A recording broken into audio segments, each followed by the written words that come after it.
To overcome the storm, we should pray always to our divine navigator. Kinsa man atong divine navigator? Si Jesus Christ. Nga diin, maoy ato ang sangpiton sa panahon nga dunay bagyo nga atong masinati. So, imbes na mudangop ka sa nagnalaing gitanyag sa kalibutan na kuno makatabang sa imo, why not mag-pray ka sa Ginoo? Why not nga muampo ka sa Ginoo? Nga siya man ang atuang navigator panahon sa siya ang atong divine navigator samtang galawig kita sa pag-alagad sa Ginoo. Walay gisaad sa Biblia nga lami ang imong kinabuhi samtang galawig ka sa pagpangalagad sa Ginoo. Pero nagsaad ang Ginoo nga bisan asa ka moadto, ang Ginoo mag-uban kanimo. Siya nag-ingon, I will never leave you nor forsake you. So samtang galawig ka sa kalibutan, galawig ka sa pag-alagad sa Ginoo, ang Dios uban nimo. Kini na mga tao, kini na mga disipulo ni Jesus Christ naglawig diha sa dagat. Nga diin, miabot kanila ang unos.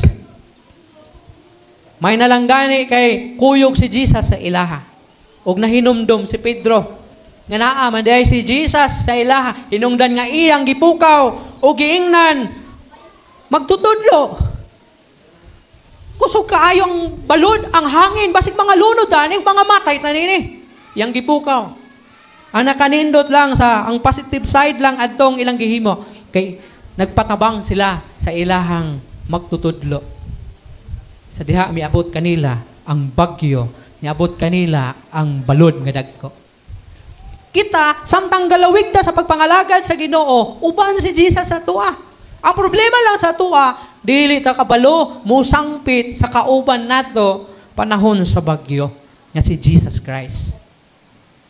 Si Jesus Christ na nag-ingon, I will never leave you nor forsake you. Pray always to our divine navigator. In 1 Thessalonians 16, 5:16,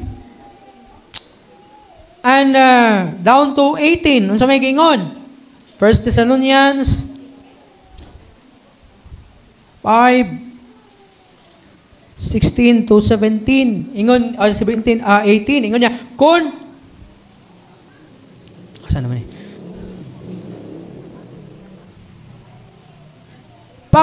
Paglibay kamo sa kanunay, pagampo kamo sa walay paghunong, pagpasalamat kamo sa tanang higayon, kay kini mao ang kabubuton sa Dios diha kang Kristo Jesus alang kaninyo.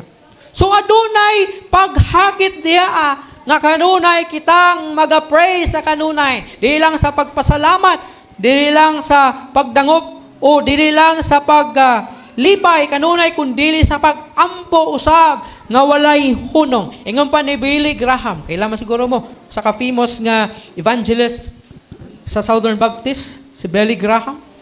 Ingon pa ni Billy Graham, true prayer is a way of life. Ang tinuod nga pag-ampo sa Bisaya pa, mao kini ang pagkinabuhi o ikinabuhi. Ang tinuod nga pag-ampo. Not just nga imo lang daw kining gamiton panahon sa emergency. Nga mura sa 911. Nga matawagan lang nimo ni sila, magamit lang nimo sila panahon sa emergency. Ang pag-ampo sa Ginoo di lang panahon nga nakay sakit.